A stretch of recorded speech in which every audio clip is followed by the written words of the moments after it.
Hello everyone who's joining this IELTS class today from around the world. Good morning, good afternoon, good evening, depending on where you are. First, I would just like to do a video and sound check. So, if somebody is watching, can you please let me know if you can hear me okay? The sound is okay? Great. How about the video? Is the video feed going okay? All right, thank you guys for confirming that the video and the sound is good. Without any further ado, let's begin today's lesson. Awesome. I see lots of people joining in and everybody can hear me. That's great. These materials are taken from our websites at www.aehelp.com for academic IELTS. Visit us there. And www.gieltshelp.com for general IELTS. So if you're studying for the general IELTS, visit us at this website. If you're studying for academic IELTS, visit us here. Also, if you like this lesson, if you want us to continue doing live lessons, please do sponsor us. Use the super chat. If you have an important question, don't be shy. Make a donation of $1 or $2 or a couple bucks. Ask your question. I can see it longer. When lots of people are asking questions, they go very quickly, so it's difficult for me to catch every question. So if you make a super chat payment, then I can see your question more. All right, today we're going to discuss a very important strategy to get a high band score on IELTS. And we will look at speaking part 2. We are continuing with this from last week. Today's example will be about people. And you can see the question in the stream description, okay? So see the question in the stream description.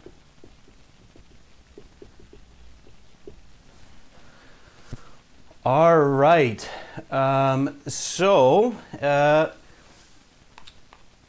last week we covered writing task 2 with an example and a couple lessons. And then we talked about speaking part 2 in the last lesson on Sunday. And during Sunday's lesson, I introduced a very important strategy to score high on IELTS.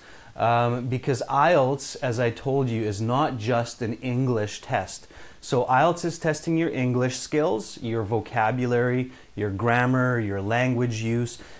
What else is IELTS testing? Does anybody remember what else IELTS is testing? So what is another important part of your abilities that IELTS is testing aside from English? Can anybody tell me? I'll give you a second to think about that.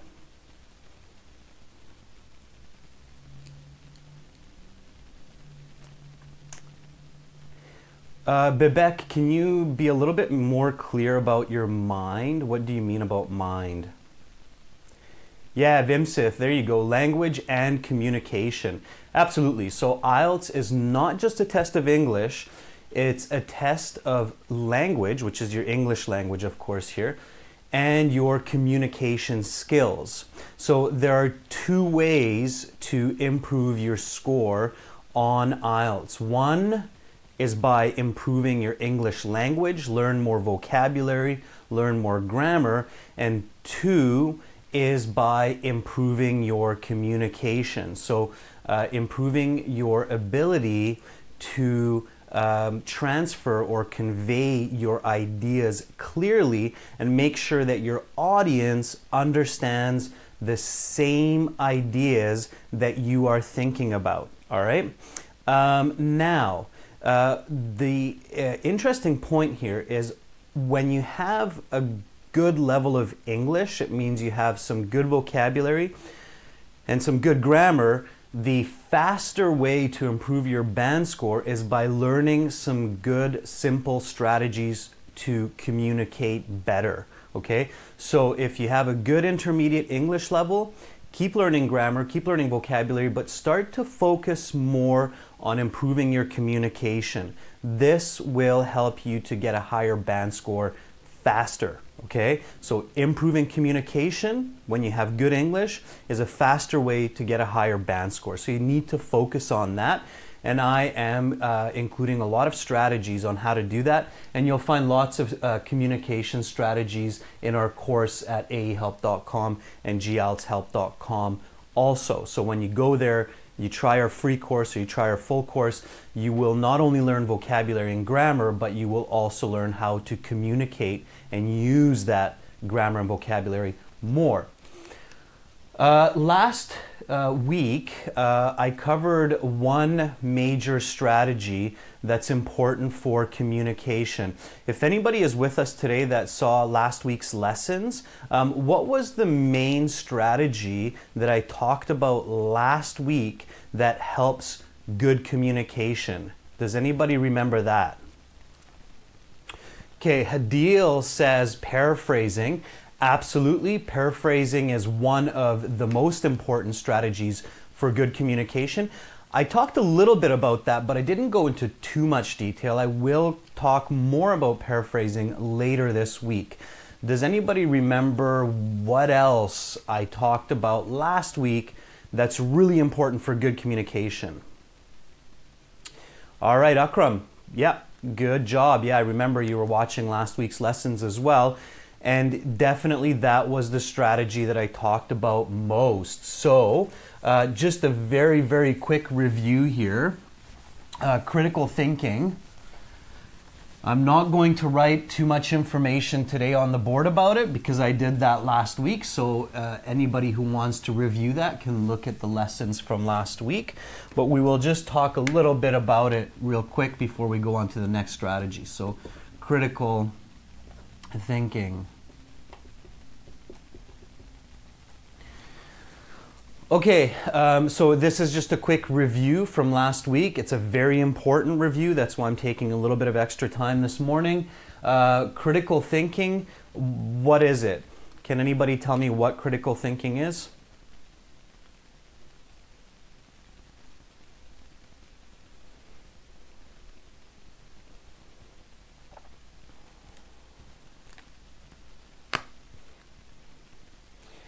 All right, Manoj, you have the right idea here, then let's hear it. What do you think it is? So what is critical thinking?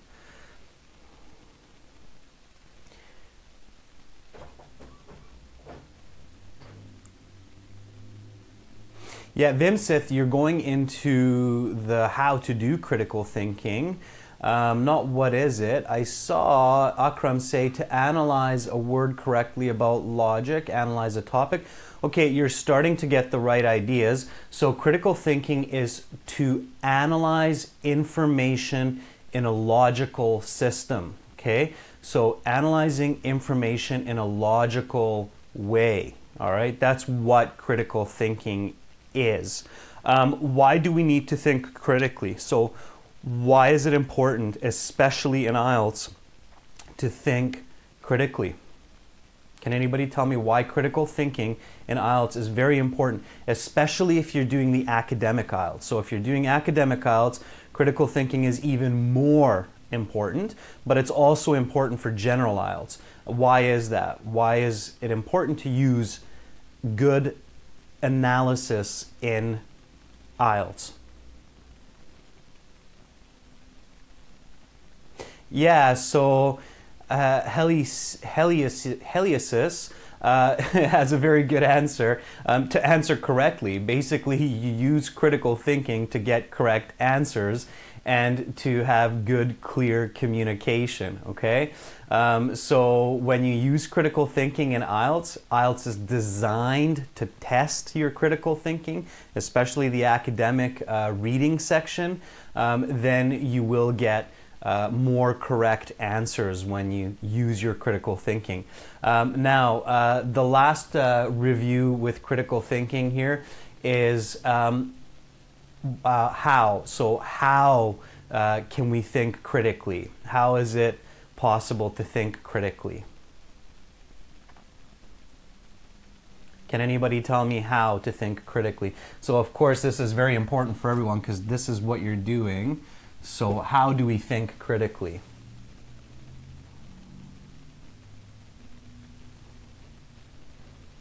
Can anyone give me some techniques for critical thinking?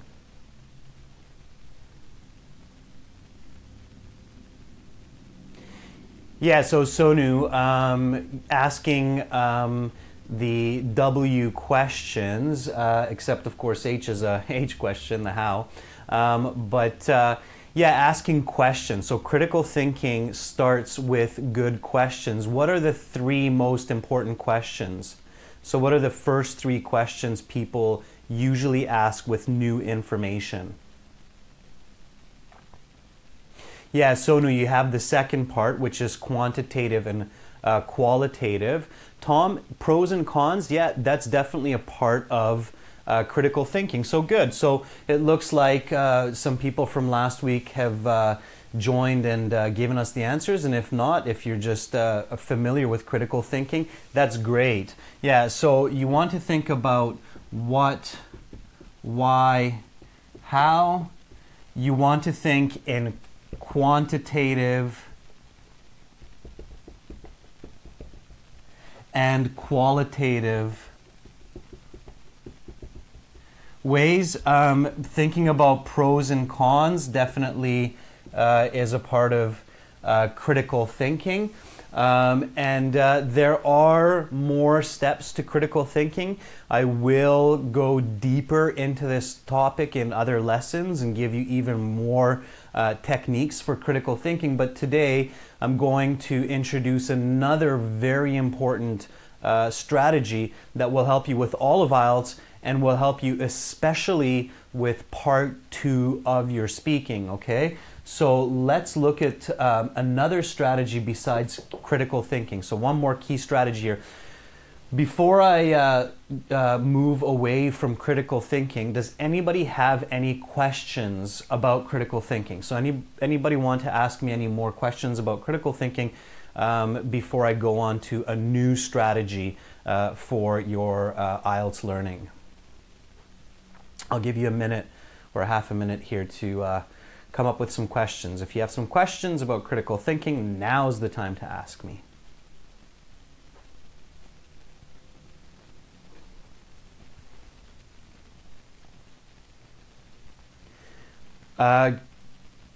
Alrunder, just a quick review. Critical thinking is being able to analyze information in a systematic way. So how can we use this, Manikandan? I explained this and I gave some examples in our last class when we talked about Niagara Falls, and you're looking at a topic of part 2. Don't just look at the questions on the card, but as soon as you see the topic like Niagara Falls, think about what is it, why is it, so why is it important, and how is it, so how is Niagara Falls treated by people in the world, so who visits there, when do they go there, and so on. Pros and cons means positives and negatives. So especially in writing task 2, sometimes you're asked to give the advantages, disadvantages of a topic, so positives, negatives. Yeah, so Manoj, critical thinking is for all parts of the IELTS. Last lesson I showed how to use it for speaking part 2. You use it in every section of IELTS. You use it for all the questions of IELTS.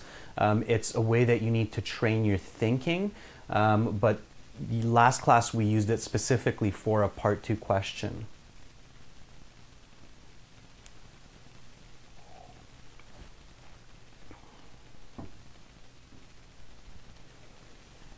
Okay, so if there's no more questions about critical thinking, then I'm going to start discussing the next big strategy that you need to really focus on for IELTS task 2, for part 2 speaking, and other parts of IELTS as well.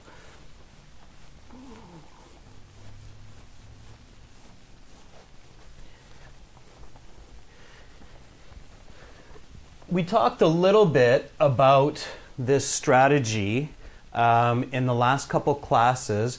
So today we're going to go deeper and expand and talk about it a little bit more and a little bit more clearly using, of course, our critical thinking as well. So key strategy here for IELTS is visualization.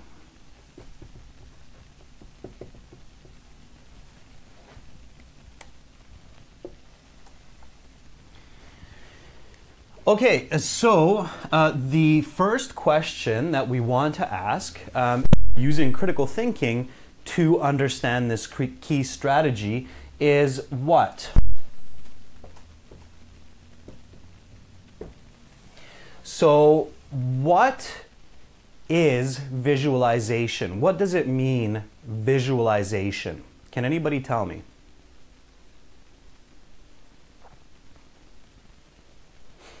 What does it mean, visualization?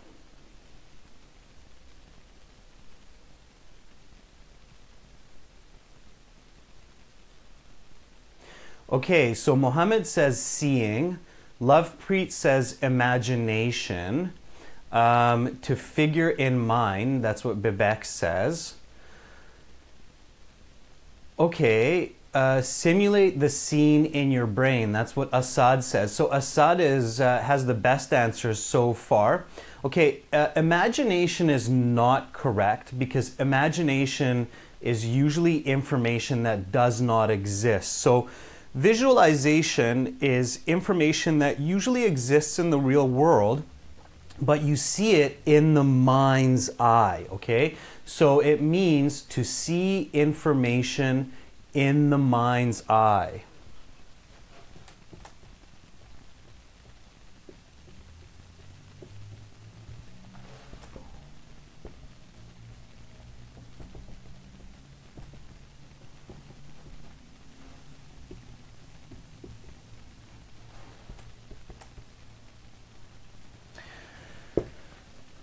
Okay, so visualization means to see usually real information in the mind's eye. If it's not real information, then it's imagination.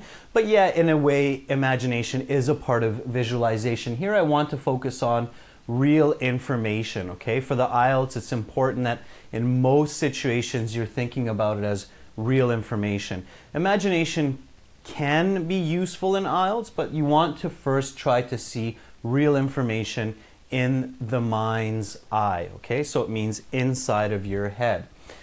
Now, this is often difficult for people these days, okay? Visualization is something that we're born with, so we're all born with the ability to do this, okay? Obviously, clearly, but it's kind of difficult for us these days especially to visualize information. So many students, when they get to the IELTS, their mind goes blank. It's empty. They don't see the information that they're reading. They don't see the information that they're listening to. They don't see information that they write about, and they don't see information that they speak about. This is a big problem, okay?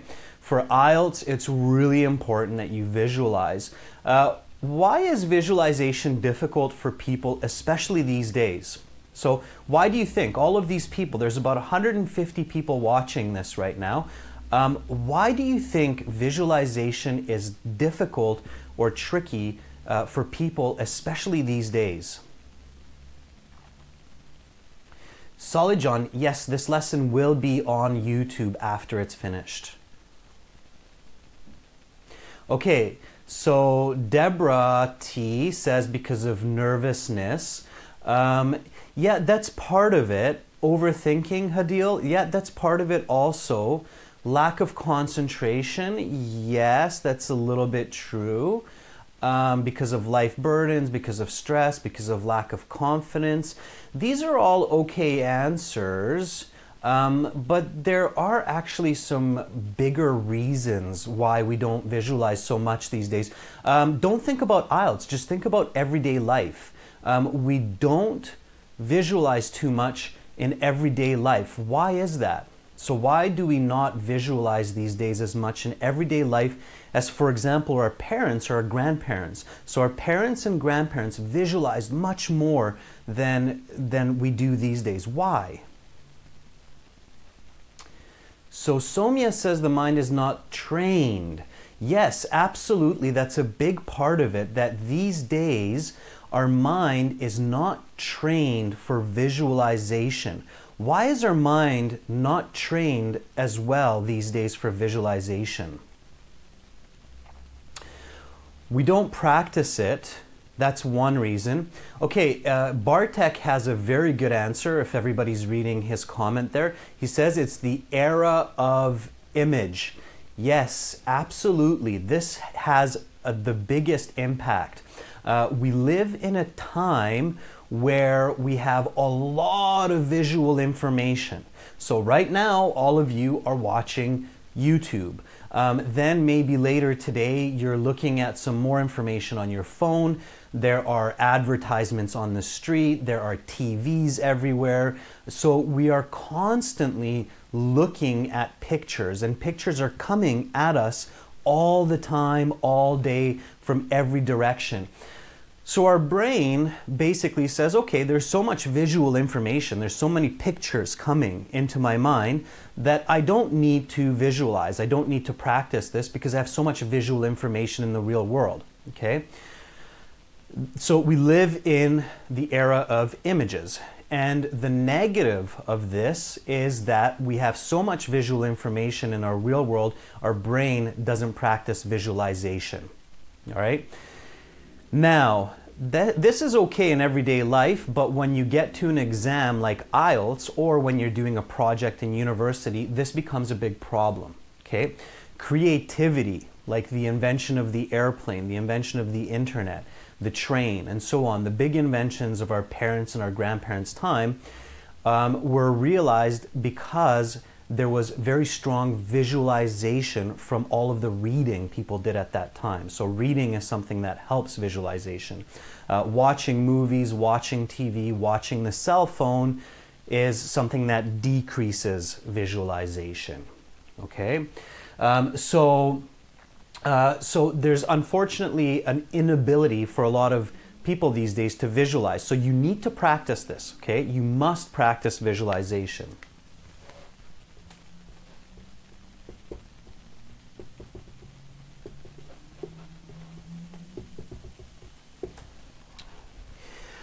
Okay, so the question that's connected to what I'm discussing here with you about visualization and that it's important to practice, of course, is why. So why is visualization such an important strategy for IELTS success and for success in speaking for part 2 as well? So why is it so important? Why is visualization a very important tool for learning for humans?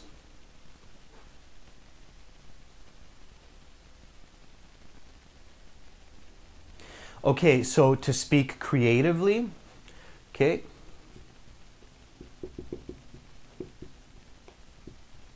Sure, that's one good reason, creative speaking.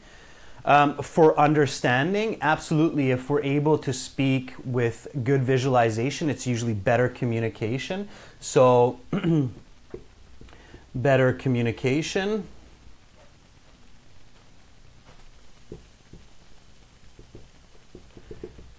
Yep, somebody said to stay on topic, to speak easily, to speak more fluently. So, fluency, yep. Okay.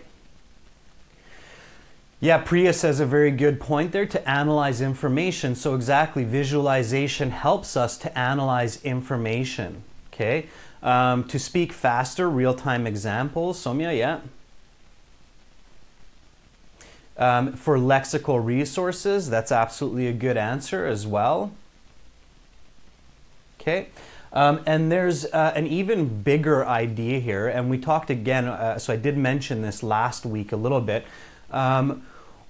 humans have 5 senses, right? And so of our 5 senses, so we have 5 senses of smell, sight, hearing, taste, and touch.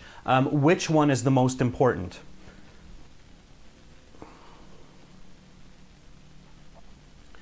Yeah, Satpal says effectively, sight, vision, okay.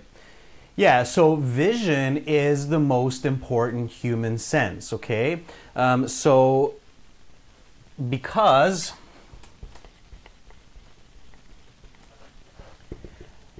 visualization uses our most powerful sense. Right, so visualization uses our ability to see. And as we just agreed, sight is our most important human sense of the 5 senses, okay? Other animals have other important senses. For example, dogs smell, or bears smell very well, and we could argue maybe smell is the most important for them. For some animals, hearing is very important. But for humans, the sense of sight, so the sense of seeing, is our most important sense. So this means that if you're not visualizing information in IELTS, so if you do not see information in IELTS, it means you are not using your most powerful sense to get a good score on IELTS. Okay? If you don't see information, you are now not using your most powerful sense to get a good score on IELTS. So clearly, you have to use your sense of vision and visualization to get a good score. All right? Anybody know what part of the brain controls vision mostly? Yep, we're getting there, Manoj. This will be related to speaking. So, what part of the brain do we use for vision? Yes, Antonio, very good. The occipital lobe, okay? The occipital lobe is this part of the brain, this back part of the brain. So this whole back region of the brain is used for vision.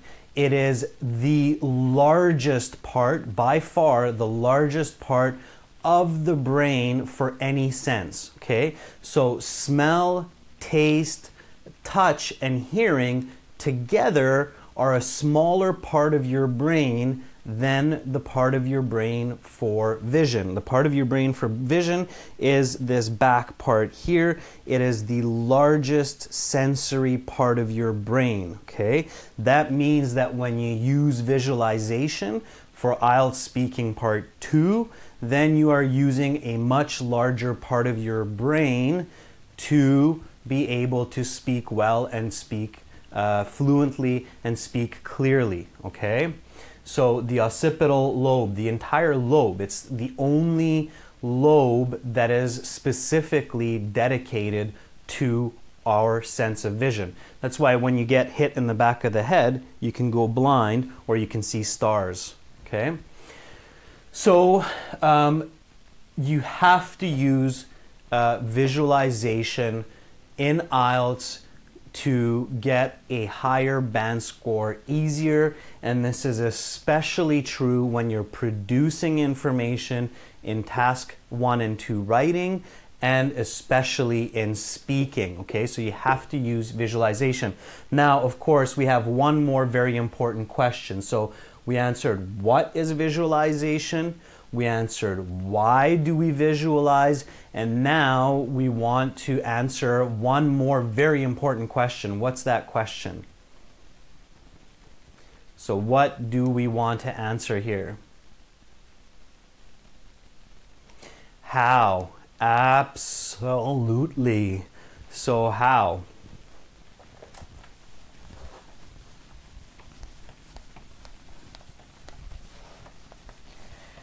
How can we visualize effectively?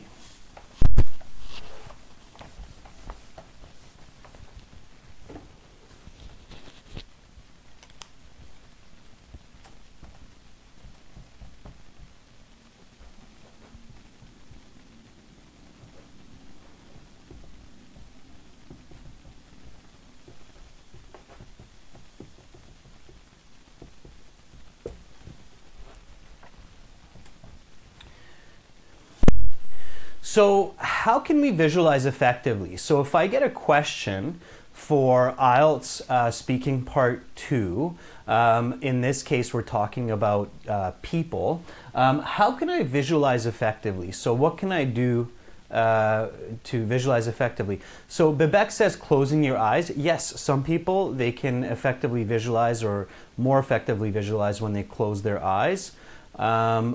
Okay, any more answers? Reading, watching videos. Watching videos, not so much.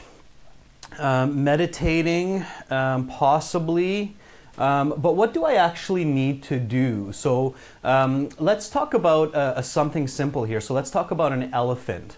So if I want to visualize an elephant effectively, what should I do?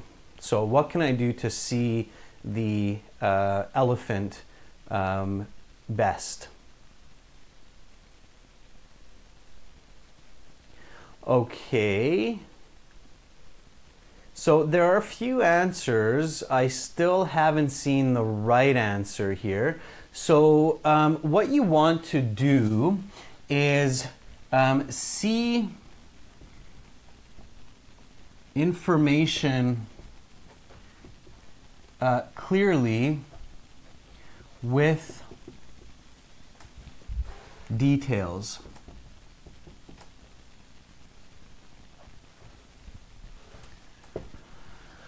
Okay, so yes, you can close your eyes or you can keep them open. What's really important is that we see information clearly and we try to see as many details as possible. These days, because life is fast, we have a lot of visual images.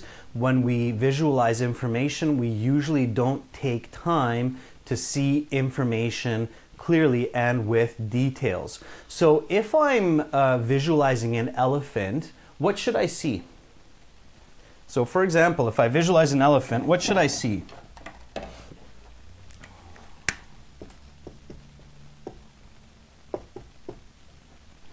Okay, so let's say I'm talking about elephants for speaking part 2. I close my eyes, I picture an elephant, what do I see? So I see the shape, I see the color, I see the tail, the body, the trunk. What else do I see? The big ears, yep. What else do I see? Okay, maybe I see the teeth.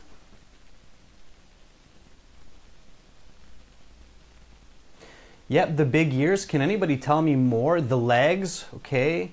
The color. Smell, I wouldn't go there yet. Okay, nobody said yet tusks. Right, so those big white tusks that are coming out of the mouth. So elephants have big ears, elephants have a nice little short tail, they have a big body, eyelashes, there you go Bartek, now you're getting into some more details. They have beautiful eyes and they have nice long eyelashes.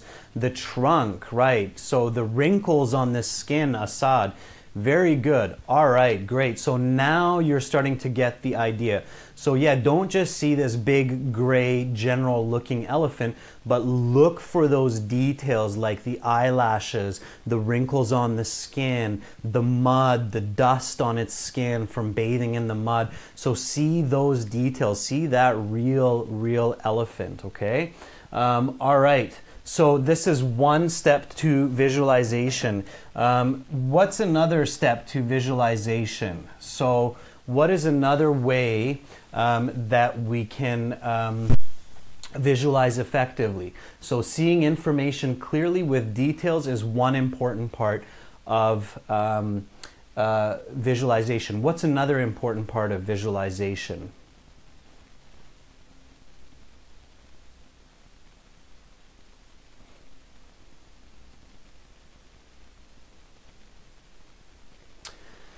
The purpose of parts, sure, but just think more general here. So thinking about the information clearly or seeing it clearly with details, what's another important part of effective visualization?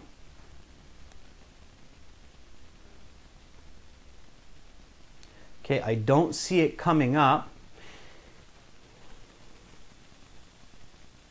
Yeah, okay, Assad and Alia have a close answer with see the background, see the environment around it.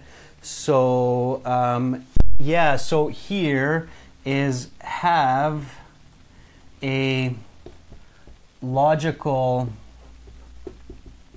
structure. Okay?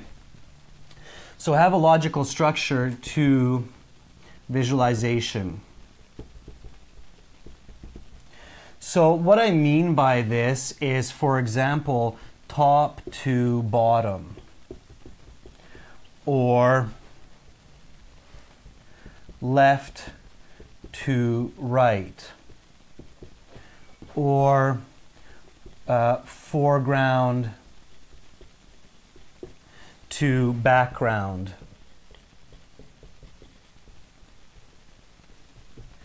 Okay, so when you're visualizing information, when you're seeing your answer for task 2 writing or for part 2 speaking, make sure that you try to see the information in a logical system. So try to see it from top to bottom, try to see it from left to right, or try to see it from background to foreground.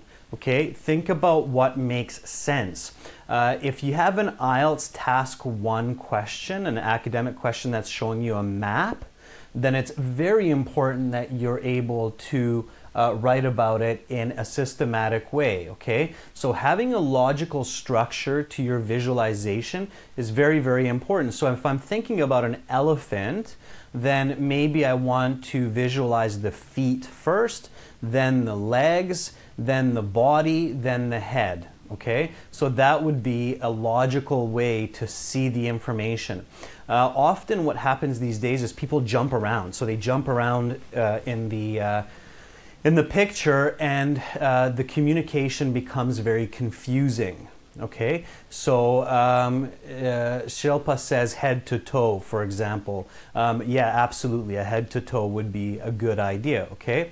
Now, again, this is important for clear communication, okay?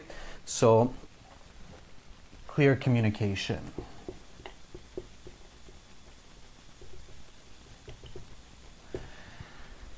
All right, so we see information clearly. We see information in a logical system. And what else should we have in visualization? So what else is an important part of visualization? There's one more step here that I want you to think of today for visualization. So one more.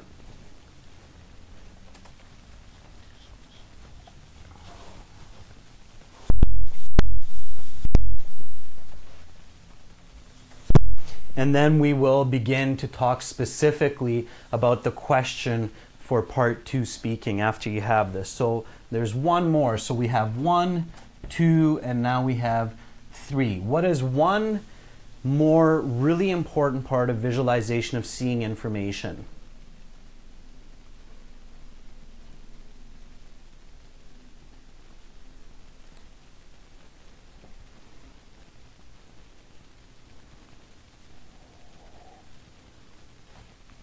Okay, detailing we said, Manish, in the first one, so it has to have details. Coherently, Jay, is this one here. It's thinking about it in a clear, systematic way, top to bottom, left to right, and so on. So what is one more important step of visualization? Ordering information, Alia, is this one here. So we're looking for one more.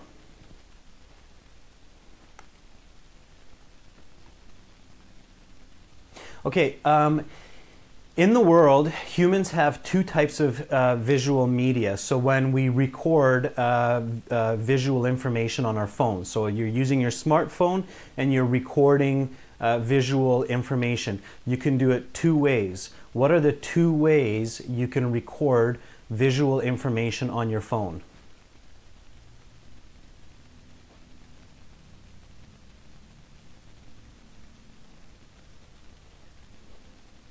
One takes less data, the other one takes more. So Bartek says, okay, taking photos. So photos is one way. Yeah, and Lovepreet, you just said the other way, which is video. So we're talking about visual information, not sound information.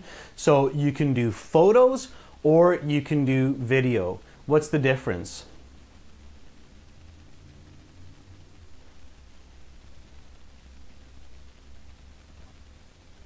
What's the difference between photos and video?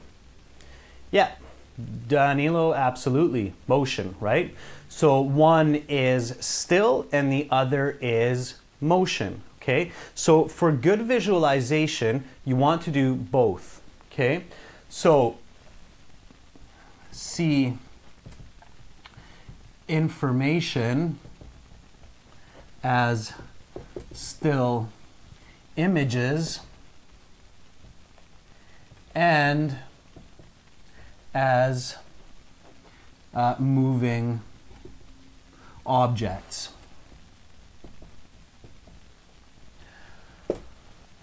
Okay, so when you visualize information, be sure that you're seeing the information both as a still image, so you can get all those details, like when you're visualizing the elephant, you can see all those little details like the cracks in its skin, the eyelashes, but then also you want to make sure that you see motion. So when you close your eyes, don't just see pictures, but also see the video, okay? So see the motion that's connected with that information, and then you will start to have some very good information for your speaking, okay? So you want to see motion as well as still images, because motion contains a lot of information. So when you visualize an elephant, what do you see? So what do you see when you visualize an elephant that's in motion?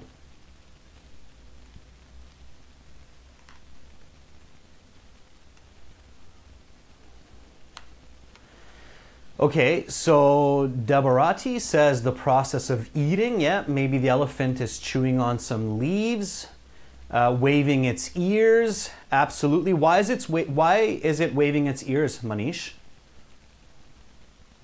So why is it waving its ears? It's walking.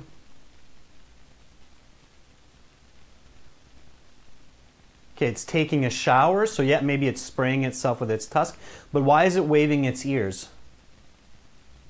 Why is it blowing water on itself? Because of the insects. So yeah, it's trying to clean itself, it's trying to fan away insects and flies that are bothering it, mosquitoes. Okay, it's trying to cool itself down.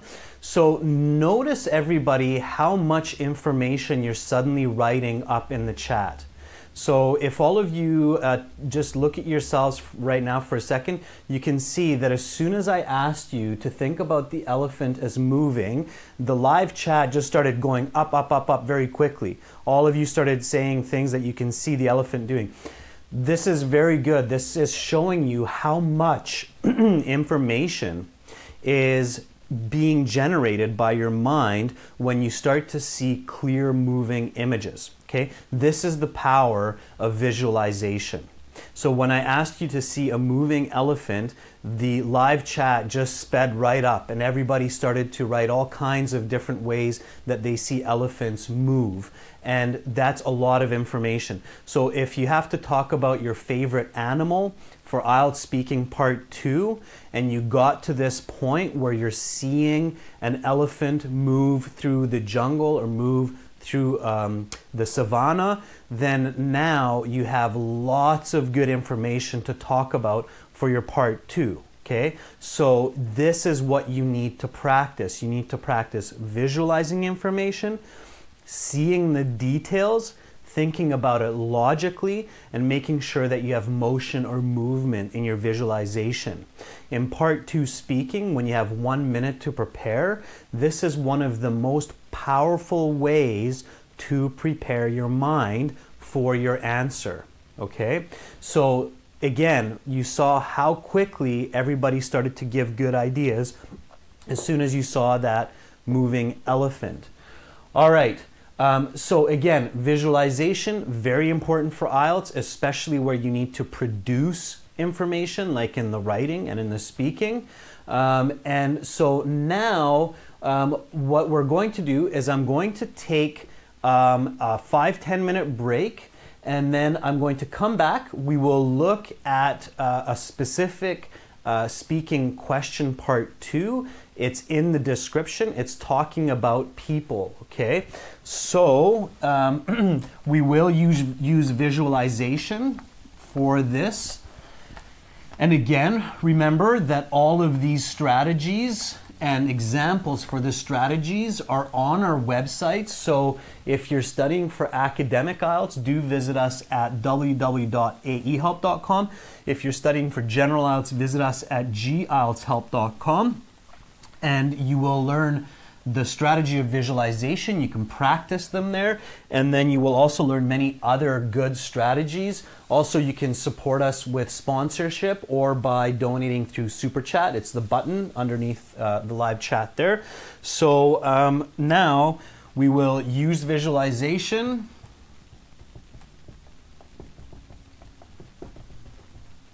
And answer an example part 2 speaking.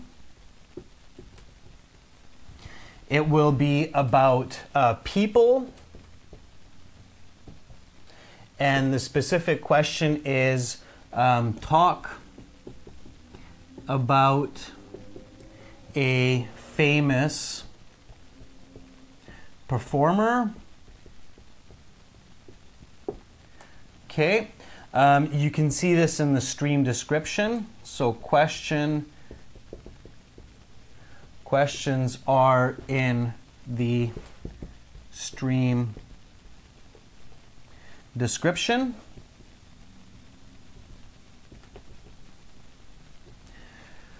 All right, so I'm going to take a 10-minute break here, and then we're going to talk about a famous performer. Think about your answer. Visualize this person. So see this person, see the details, okay? See them moving, see them in action.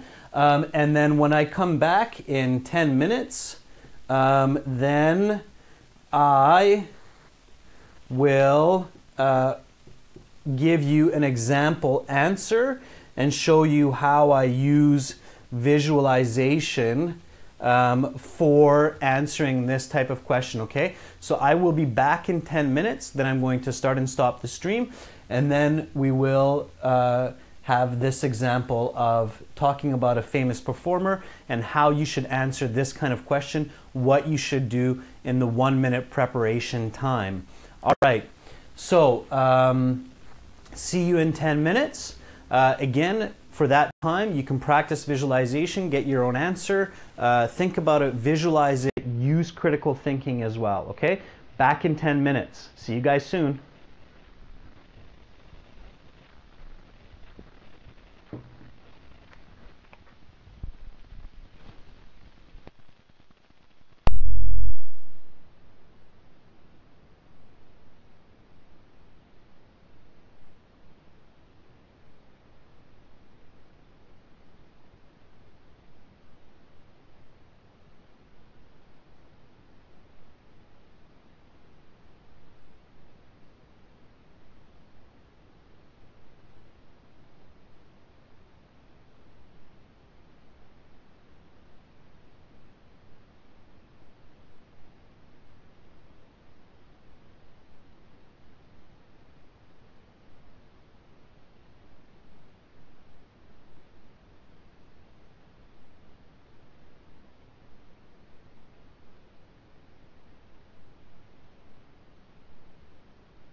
All right, now you should hear me as well.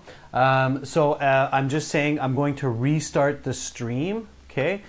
So give me just a couple seconds to restart the stream, and then as soon as I restart the stream, we will continue with part 2 here, okay? So I'm restarting the stream, and we will continue with the example.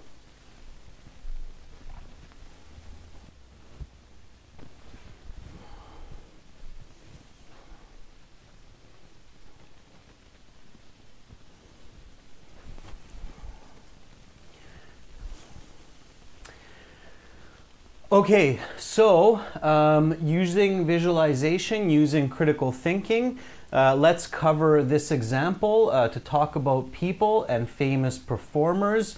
The question, the full question, is in the stream description, so you can read the full question in the stream description.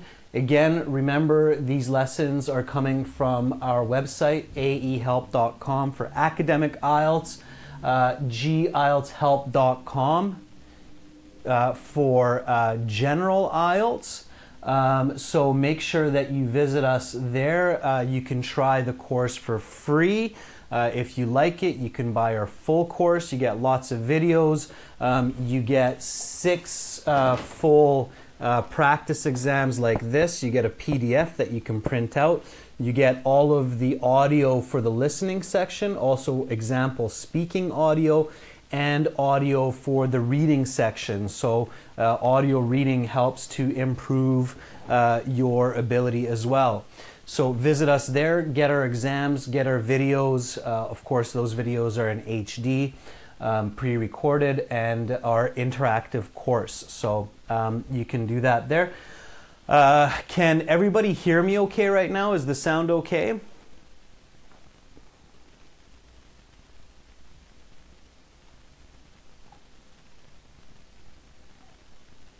Okay, and the video is okay? Great. All right, so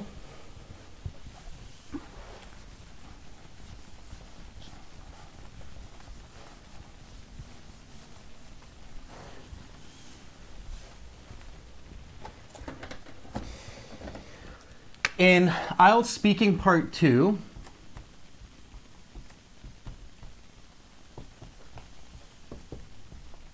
you have 1 minute for notes. Okay, so in this example, we're talking about people.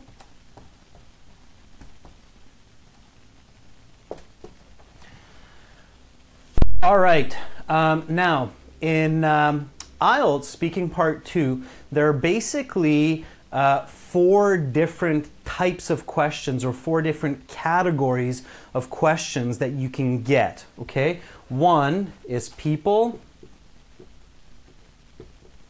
What's another one? Anybody know what one other kind of topic Part 2 can ask you about? One is people, like this example that we're doing today. Hadil says event, yes, an event, like a birthday or a different kind of celebration or some kind of tradition. Okay, Jobin says a place, yeah, and that's the example that we looked at last class. Last class was a place, it was Niagara Falls, a natural landmark. And then Bibek says object.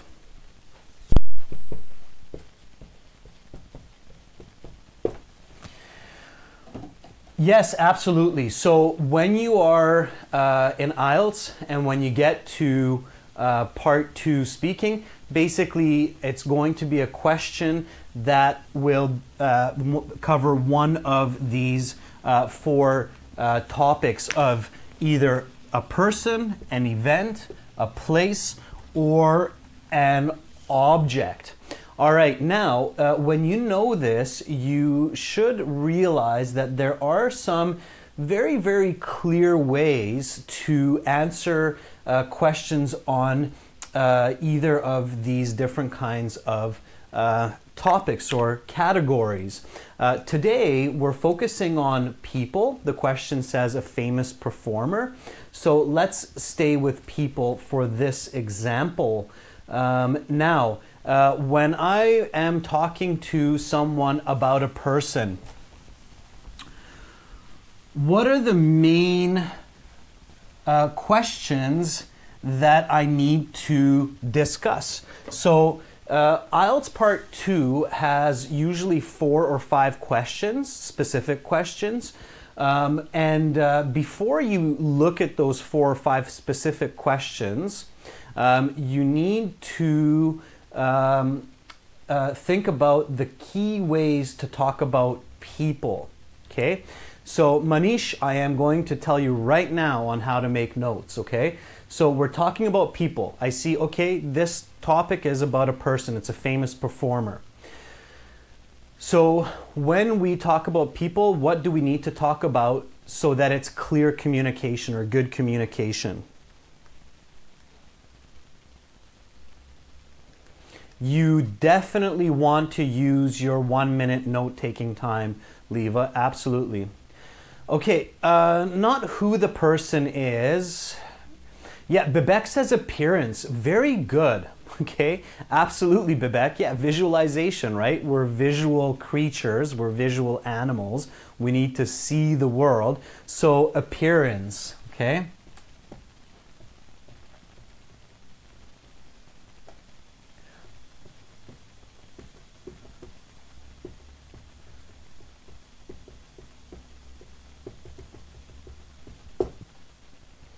Okay, so we need to talk about appearance, what the person looks like, right?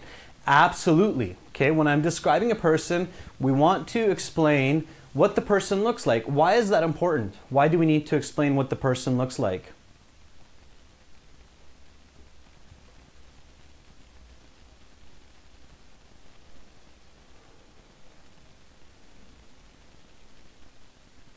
So why should we talk about what a person looks like?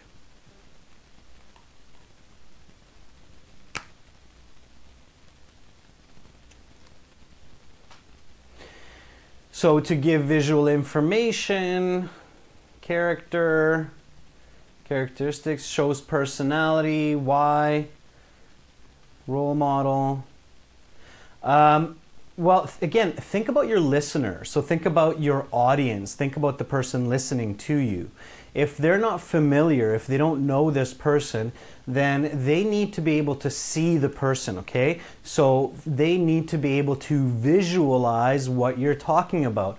When you explain what the person looks like, they can visually see the information, which makes it a lot more clear, okay? So appearance is important for clear communication.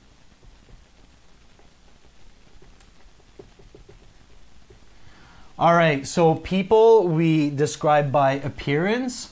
What's the other part of describing a person? And I think a couple of you already said that. So Akram says personality, absolutely. Okay, so personality.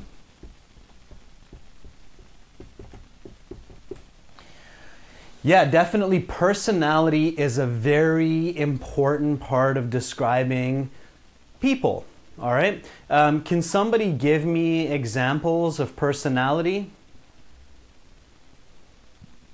So what are some examples of personality?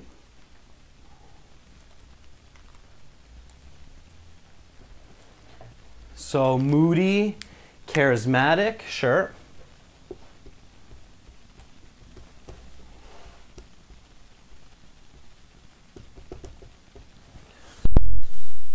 Okay, kind, generous, calm.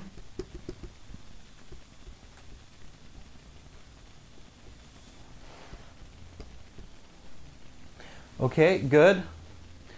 Down to earth, that's a nice expression.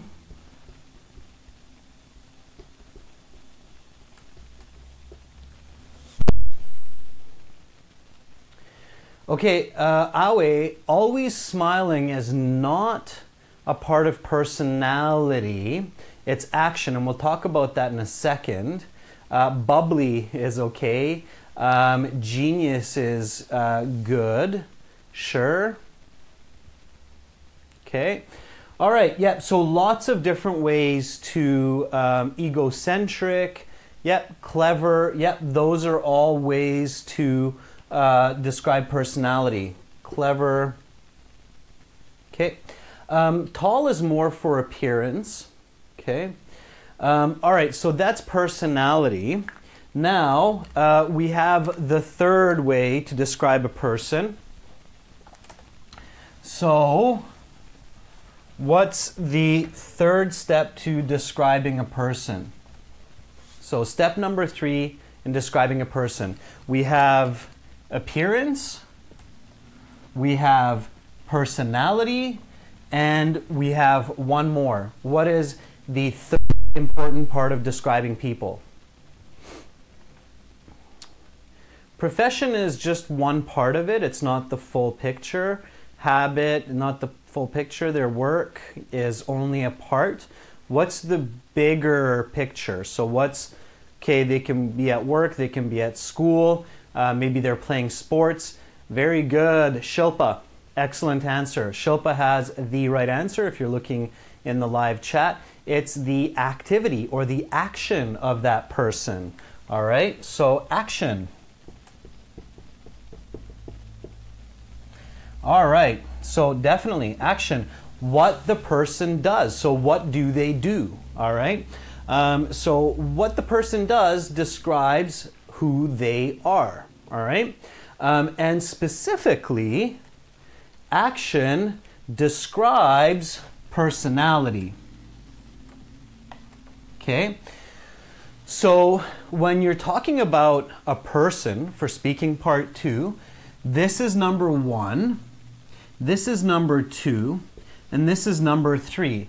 That is the logical way to talk about a person. So action, what they do.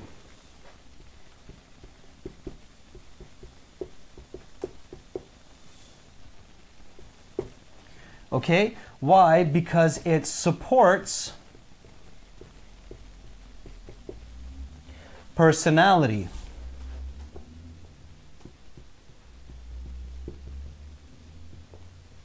Okay, so we talked about visualization, we talked about the importance of motion, of movement, and action is the moving part of appearance. So appearance is the still picture, and once we add action, then we have movement. It makes information clear, and personality is always backed up by action. All right, very, very, very important that you realize this, that personality is backed up by action. All right, so let me give you an example of this.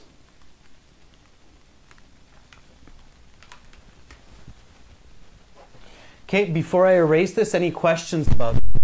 When you're talking about a person, whatever 4 or 5 questions you see on the card, you have to think about these 3, okay? In your 1 minute, when you're taking notes for speaking part 2, you must think about the appearance of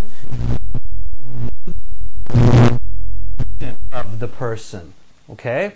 So, any questions about this?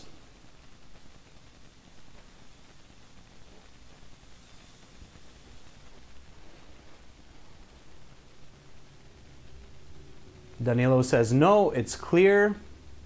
Yes, Manish, this is the sequence. So when you're talking about your favorite teacher or a famous sports star, you should first describe what they look like. That's step number 1, okay? Because as soon as I can see what this person looks like, I can visualize the other information more easily. So appearances first, describe that, then describe personality, and then describe action, okay? Don't think that your listener knows the person you're talking about. So you have to describe it in this way. All right, so let me give you one example of personality with action before we look at our question.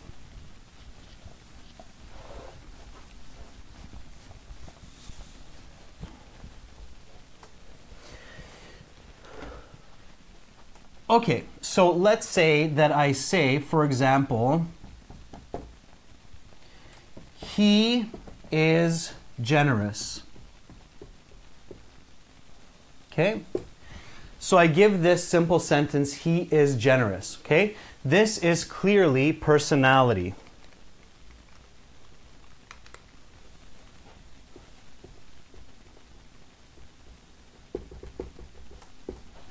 Okay, so that's clearly personality. Now, how can I explain that he is generous? So if I say to the examiner, he is a generous person, what should I say next?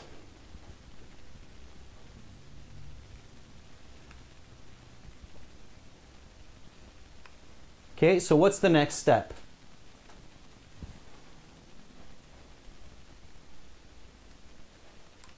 So the next step, okay, we have example. He is very kind to poor people. That's okay. We want to be more specific. Okay? All right, visualize. So close your eyes if that helps. If not, keep your eyes open. Visualize it. Picture a person inside of your head and picture them doing something kind. Can somebody tell me what they see? So can somebody say what they see when they close their eyes and they see a person who is very generous? And remember, critical thinking, so quantitative and qualitative information. So planting trees, I'm guessing is what that was. Okay, charity. Try to be more specific. Remember the elephant. You have to have details. So you need to see the eyelashes. You need to see the cracks on the skin. You need to be a little bit more detailed in your answers. So maybe you're talking about Princess Diana, sure. It means, Mohammed, that we need to include things that we can count or measure easily.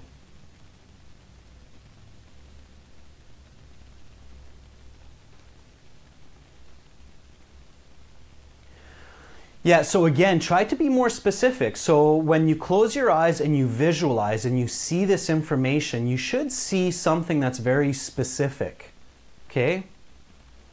So, okay, Ankit, getting much better. He donates 10% of his annual salary to orphanages every year. Yeah, sure, we'll take that. Yeah, that's great. He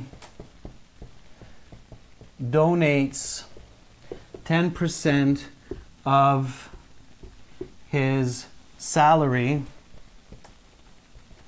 to orphanages every year. All right, great answer. Very good. Ankit, yeah, absolutely. So this is a specific, clear example to the person generous. So this is the action that supports and makes this personality very clear. All right. One of the most common mistakes that I see IELTS students make is they just go personality, personality, personality, personality, no action.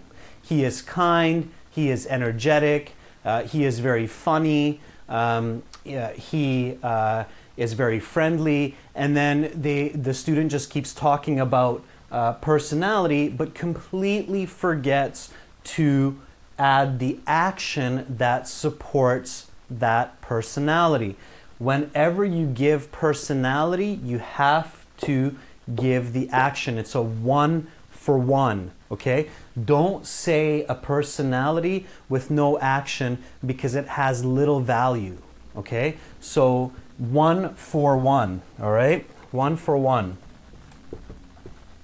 So this is 1-for-1, all right?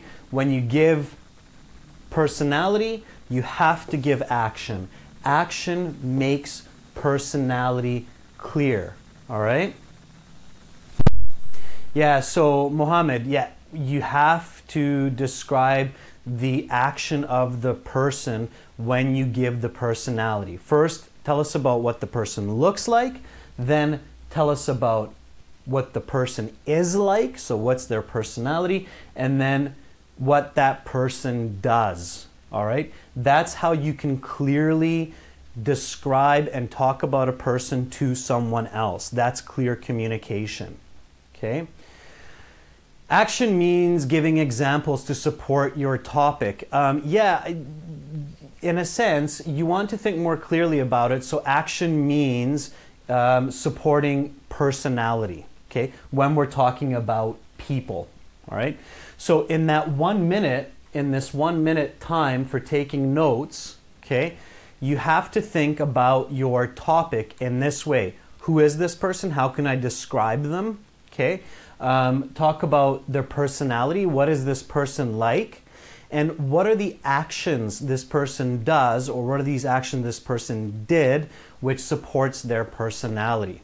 Okay. Akram, you're asking me if qualitative and quantitative should be added.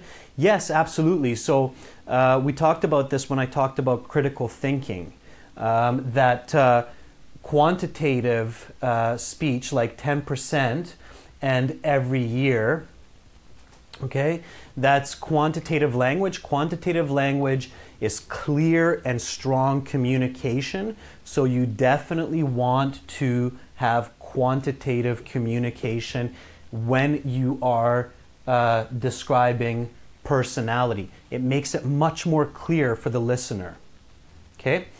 All right, so now we will look at our specific example of a famous performer. All right, so again, remember, support us through sponsorship, or if you like these live lessons and want more live lessons like this, please ask questions using Super Chat. It helps to support us. It helps us to buy all of our gear, our cameras, our lights, computers, etc., and keeps us going. So if you want more lessons like this, do support us by using sponsorship, Super Chat. Also for academic IELTS, visit us at ahelp.com. General IELTS, visit us at gieltshelp.com. All right, so speaking part 2, example. So talk about a famous performer. All right, so I have one picked out today. When you are thinking about your answer, so when you're thinking, okay, who are famous performers, then who comes to mind? So can some people give me some ideas? Who are famous performers?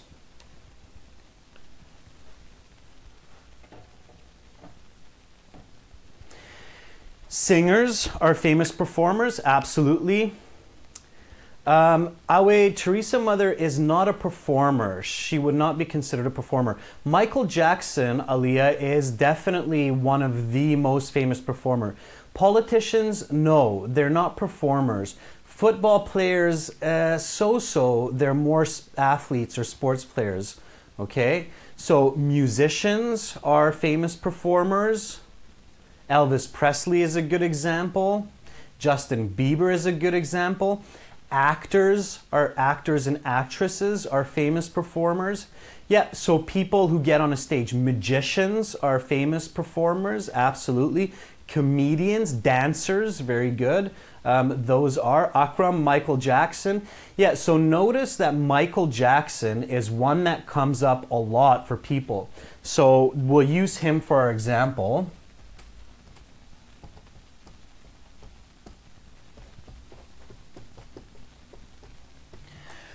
All right, so we'll talk about Michael Jackson for our example. Now, when you choose your answer on IELTS, be very careful, okay?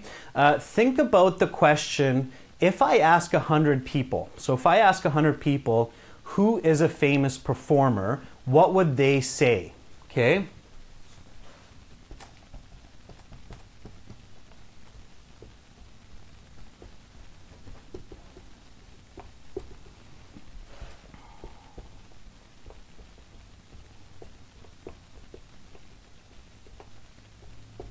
Okay, this is a good way to think about your answer for speaking part 2, is think about it like if I ask 100 people this question, what would most people say? Okay, so most people might say Michael Jackson.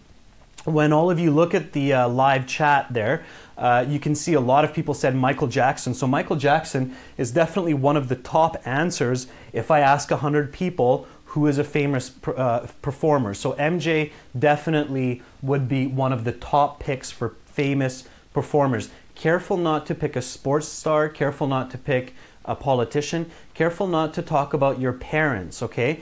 Sometimes when people are nervous, they get stressed and they give a really strange answer that gets a low mark because it's not the right topic. So stay calm, okay? Don't be nervous. Just think, okay, if I ask 100 people this topic, okay, who is a famous performer, what would most people say? Most people might say Michael Jackson or Elvis Presley or Brad Pitt, something like that, all right? So think about it in simple ways, all right? All right, so Michael Jackson. So, first step. So what's the first question we should ask about Michael Jackson? Yeah, Madonna would be a good answer too. Yeah, what does he look like? Right? So, what does he look like? All right, so can anybody tell me, what does Michael Jackson look like? Yeah, what's his appearance? What does he look like?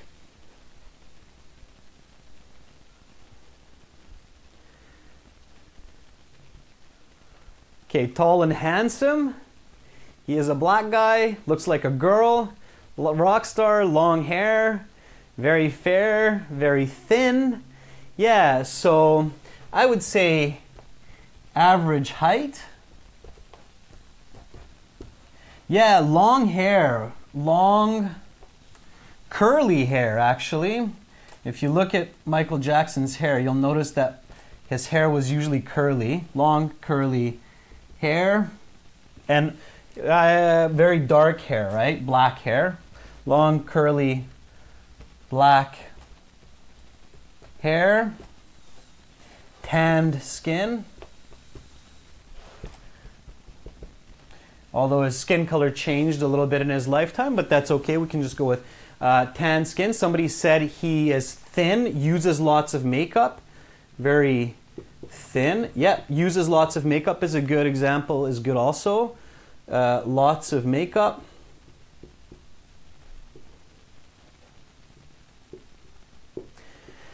How about his clothes? What kind of clothes did he wear? Okay, had a hat, often with a hat.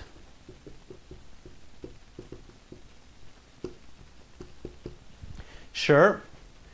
Always in a suit and fancy clothes. Yeah, sure. Often in a suit and fancy, shiny clothes.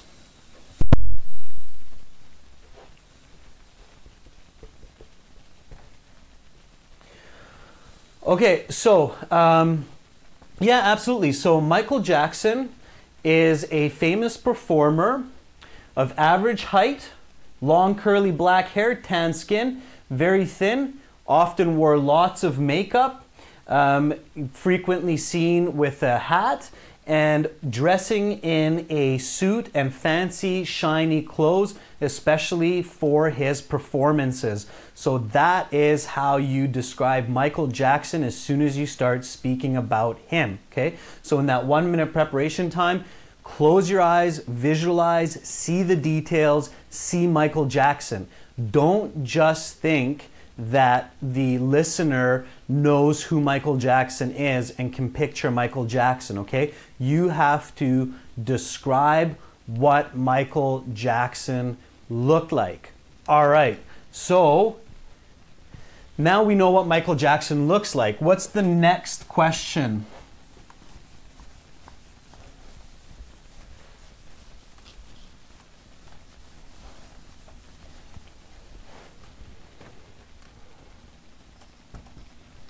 So what's the next question that we want to think about for Michael Jackson? Personality, right.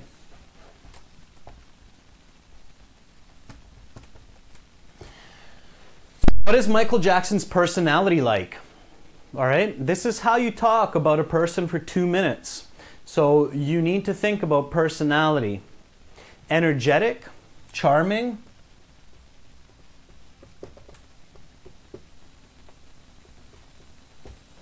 What else? Kind, okay.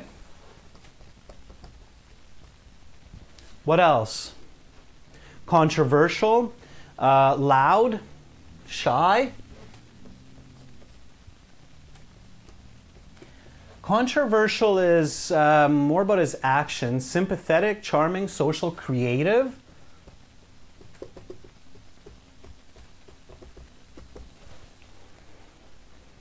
Wealthy is not part of his personality, it's more of his state. Reserved, yeah, sure.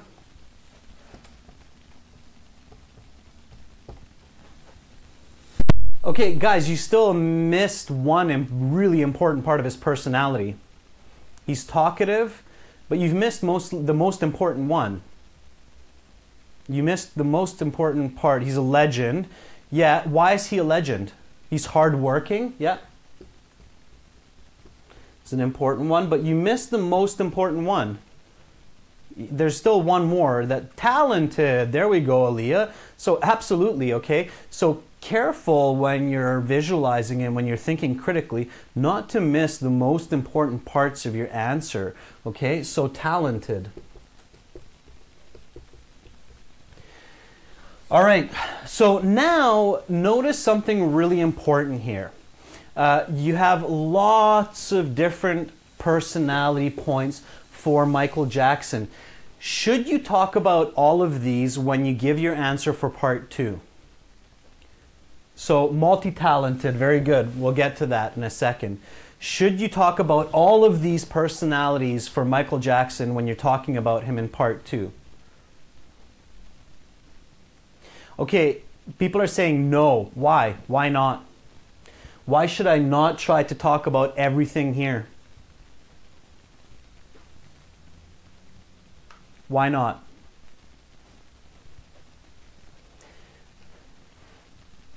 Yeah, so we have some good information coming up. So there's not enough time. It's too much information. You might go off topic. You have 2 minutes, not 1, 2 minutes. But even for 2 minutes, this is going to be too much information, okay? So you cannot talk about all of these different parts of Michael Jackson's personality because you will not have enough time to give a clear piece of information for all of them, okay? Yeah, you still have to give, Mohammed, you're right, you still have to give examples or actions for all of these. And if you try to do that in the 2 minutes time, you will run out of time, you will start to get confused, and it's going to be less clear communication. All right, so which ones are the most important, right? So you have 2 minutes to prepare, you have 1 minute to prepare your notes. So you need to choose the most important parts of his personality. So which ones are the most important parts of his personality that you want to talk about? Okay, so talented, right? Okay, so in your 1 minute, preparation time, you definitely need to pick out the most important parts of personality. So talented is one. What other ones? Talented, kind, I think is one. There are really good examples for kind. So talented, kind, creative definitely is one of them. Okay, gentle, kind, creative. All right. Famous is not a part of personality. Hardworking might be a good one to talk about.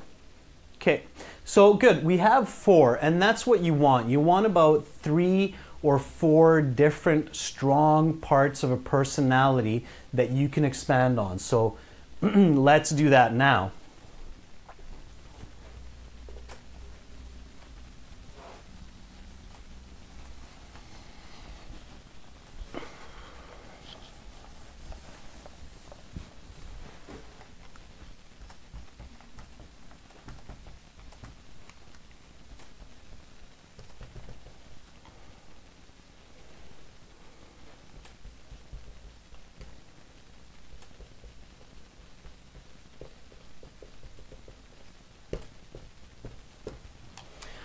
Okay, so what do we mean by talented or multi-talented, as some of you said? So when we're talking about Michael Jackson,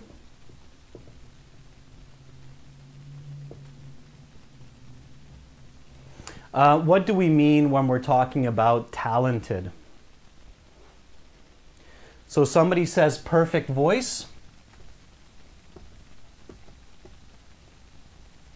Singer. Okay. What else? Okay, great dancer, sure. Yep.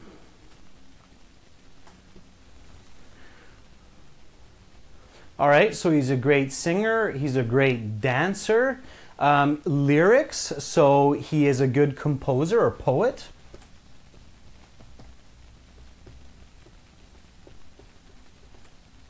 Okay. Yep, he's won many awards that show that he is talented. An actor, somebody said actor maybe, absolutely, he is a good actor.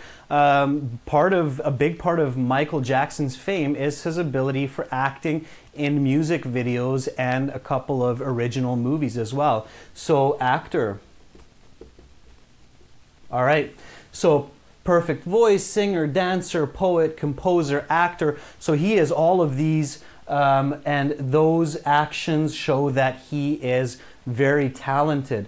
Okay, when we say creative, what kinds of actions show that he is creative? Choreographer, Akram says, yeah, absolutely choreographer. Okay, so creative, somebody says new style of dancing.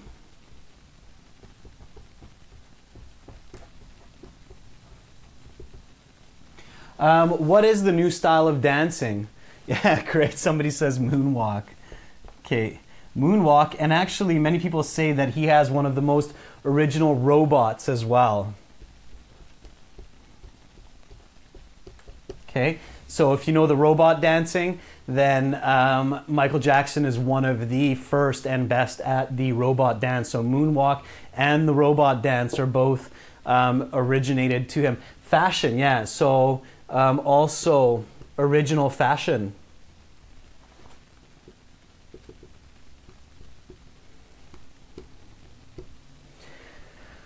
Okay, now, of course, remember, we're using visual talking here. So when you're describing this, then we can say that the moonwalk is where it looks like the person's walking forward, but actually they're moving backwards. So again, visualize this, visualize the motion, visualize the movement, see it in your mind so that you can describe this, okay? All right. So how about kind? When we're talking about kind and Michael Jackson, what can we say about kind?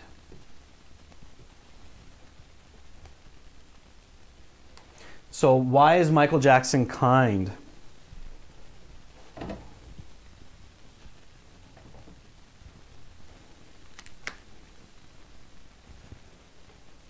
He loves his fans.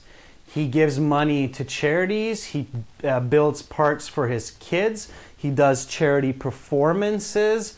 He donated a lot of money to the poor. He adopted many children. He loves kids. He supports child education.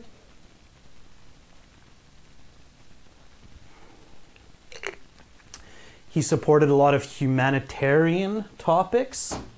Absolutely, those are all excellent answers. So let's write some of those up. Gave.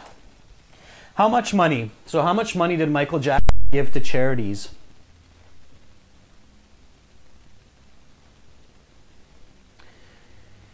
How much money did Michael Jackson give to charities in his life? Somebody said about $1 billion.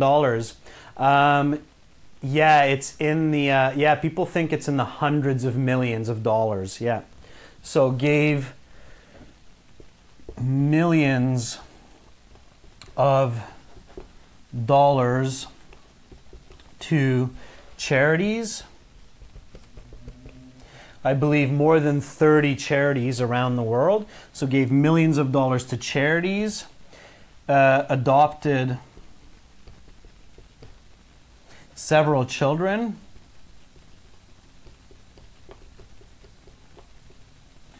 and did charity performances. Many charity performances, in fact. So, yeah, again, remember, we want to have quantitative information. So millions of dollars is quantitative information. It makes it more clear. So gave millions of dollars to charities, adopted over a dozen children, and did dozens of charity performances. Okay, so give quantitative information, and again, supporting that he is a kind person. How do we know that he's hardworking? Yeah, provided education for the poor is another one. So lots of information for kind. This is why you want to be careful about how much personality you include in speaking part 2 when you're talking about a person. How about hardworking? So why can we say that he's hardworking? Okay, started from bottom to top. Okay, yeah, so born in a poor family and worked very hard to become popular. Okay, so I'm going to erase a little bit of the top so we can get some more information in here. Okay, so again, he's hardworking. So he was poor in the beginning. He had to work very hard to become famous. But what does it mean, hardworking? So what did he do?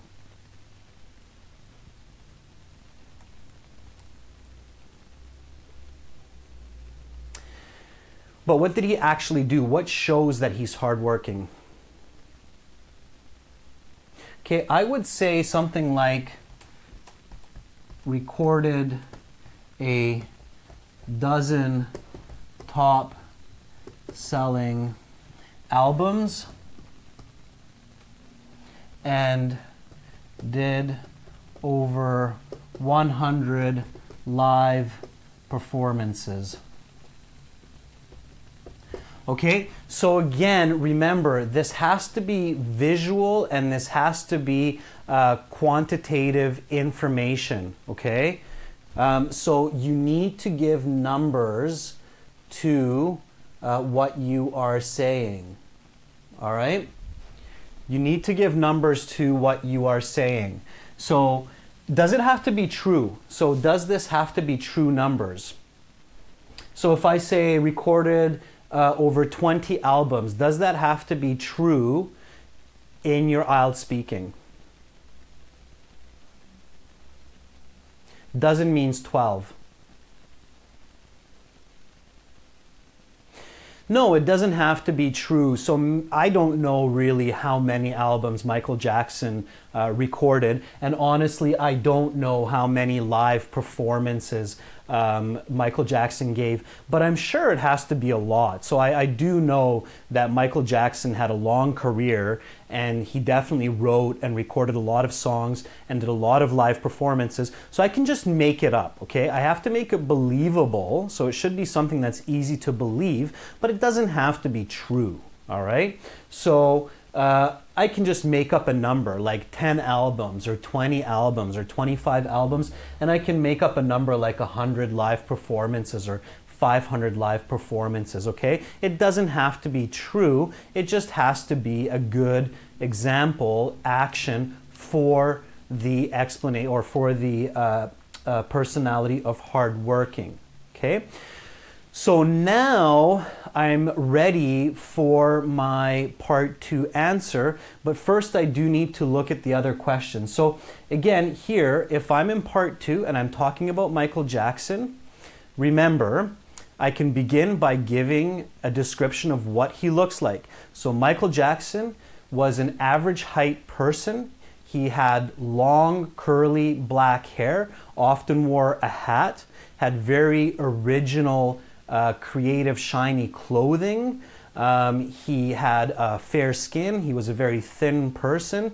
And then I can start talking about these. So he's an extremely talented performer. He was not only the king of pop, one of the most famous singers of all time, but also he was an excellent dancer, a poet who composed his own lyrics, and even did acting in some very popular music videos and movies. He is without a doubt an exceptionally creative person. He invented new styles of dancing, one of which is called the moonwalk. This is a dance maneuver where the dancer appears to be walking forward, but in fact is sliding backwards. He also originated the robot and designed some very, very creative clothing, mostly suits that were original cuts, designs, and shapes. Aside from his career, he is a very kind individual.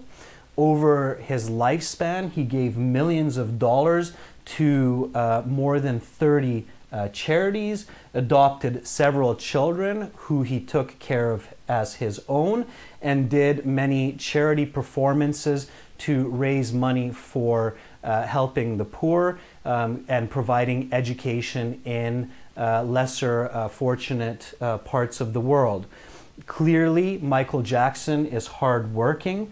He was born to a poor family with six or seven brothers. He worked very hard to become popular, and over the course of his 45-year career, he recorded more than 20 top-selling albums and did over 100 live performances. All right, so this is already about a solid minute of speaking that gives a very, very clear idea of this famous performer. All right, now we talked about who the person is, their personality, and actions that support his personality. All right, this is how you get a top score when you're talking about a person for part 2. Now let's not forget about the other questions in this speaking part 2. How we became familiar with the person, why they are famous, and what this person is doing now. So let's answer those questions. Does anybody have any questions about this part of the lesson? So anybody have any questions about describing people in part 2 speaking?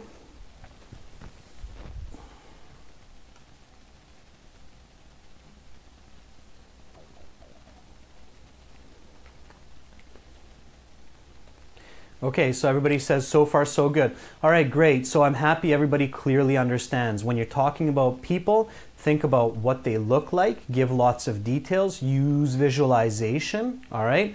And then describe their personality and support the personality with action. All right. However, make sure that you answer the questions on the card clearly, all right?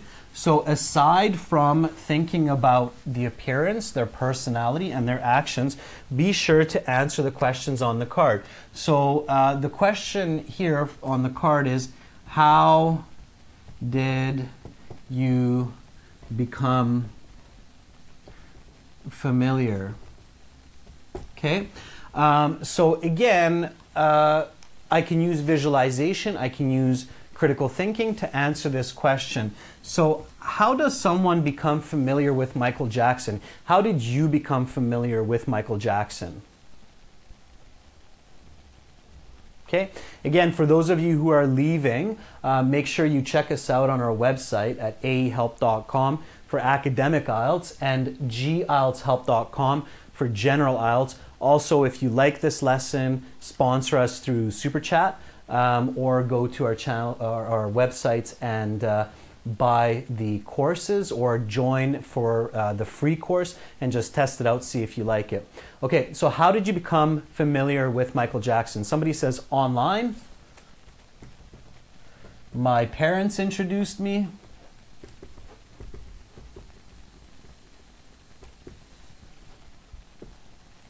Somebody says TV. Okay. Social media, heard some songs, watching videos. Okay, what kind of videos? So when you became familiar with Michael Jackson, what kind of videos did you watch?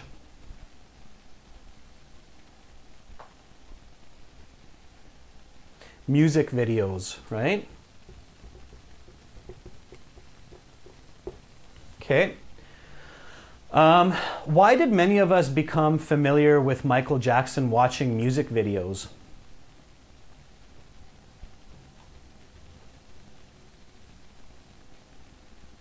He's controversial, his live performances. So why did many of us become familiar with Michael Jackson using music videos? Because he was one of the first very famous singers to actually do music videos, okay? Music videos became popular during the time of Michael Jackson. And Michael Jackson, being one of the most popular singers, had a lot of music videos on a lot of different music channels. So he was very, very popular. And so we became familiar with him because there were many music videos with his music, like Thriller or Bad, for example. All right, so this question I can answer. It's a simple answer. I became familiar with Michael Jackson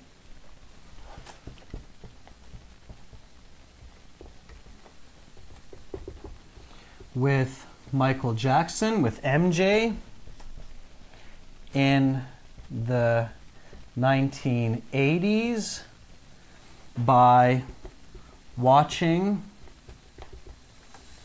his music videos. Okay. Why is he so famous? We already talked about this. Because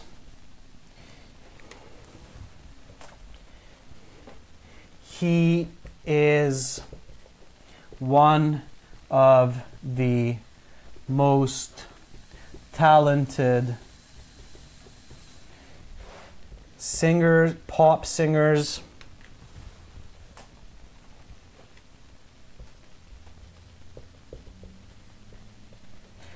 and dancers of all time.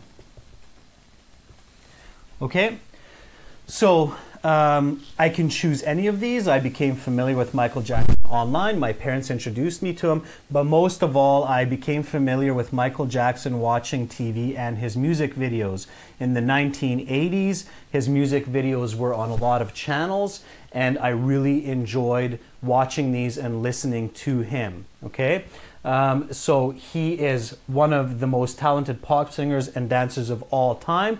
So he is extremely famous around the world. All right. So these are quick answers for these questions on the cue card. And this is why it's so important that you go into more details about his personality and the actions that we just covered. Okay. Yes, Hussein, you can say MJ, so it's clear that I'm referring to Michael Jackson. All right. And then never forget the last question. What is this person doing now? So here I can say Michael Jackson passed away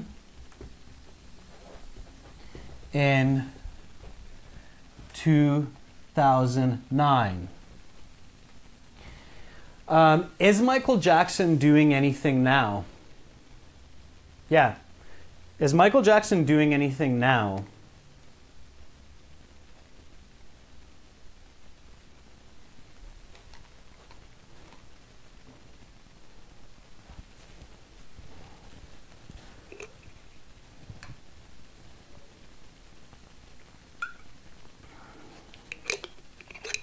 Okay, yeah, he died, but does anybody know what is going on with him now? He's still famous. Yeah, he's actually so famous that even though he passed away and he himself is not doing anything, you can actually see these concerts with hologram projections of Michael Jackson. So even though he passed away, there are still these hologram projection concerts that they do with Michael Jackson. So it's as if he is still performing. All right? So Michael Jackson passed away in 2009.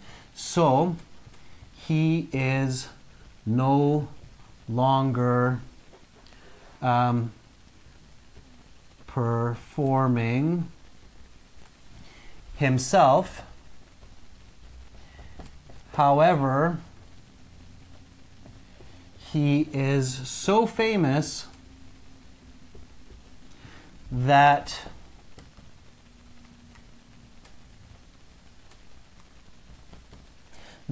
artificial performances are created using his holographic image.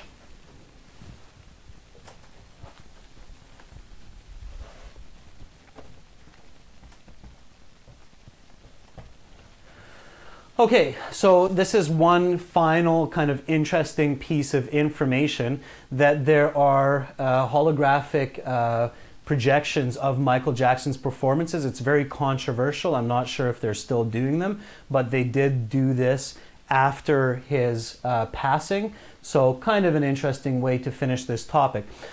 All right, so if you put together everything that I taught you in this lesson, okay, the key points of this lesson being visualization, okay, make sure that you practice visualization. It's especially important these days because this is a skill that's very poor these days for students. So practice visualization at home. If you didn't see the beginning of the lesson, then go back. This video will be available on the channel, so subscribe to this channel for more live IELTS, and so you can see our past lessons. Practice visualization and practice these steps to describing a person for IELTS speaking part 2. All right, that finishes this topic for today. Part 2 speaking, talk about a famous performer. So remember again, when talking about people, you want to talk about appearance, you want to talk about personality, and support personality with their actions. Okay, what's the action that supports personality? Don't talk about too many types or too many kinds of personality. You don't have enough time. Choose 3 or 4 of the big ones, okay? You're all very, very welcome. Again, if you like this lesson, please donate, please sponsor us so that we do more lessons. Please visit us at aehelp.com for academic IELTS and gieltshelp.com for general IELTS. There are 6 full practice exams, lots of audio, lots of video, and an interactive course there. It was awesome teaching you again today. I will be continuing with some more speaking and reading. Tomorrow we will start to cover the reading section, and the lesson will be live at 9:30 New York time, 14:30 London time, 20 o'clock New Delhi, and 22:30 Beijing time. So I will be back tomorrow to teach you. Any questions before I go?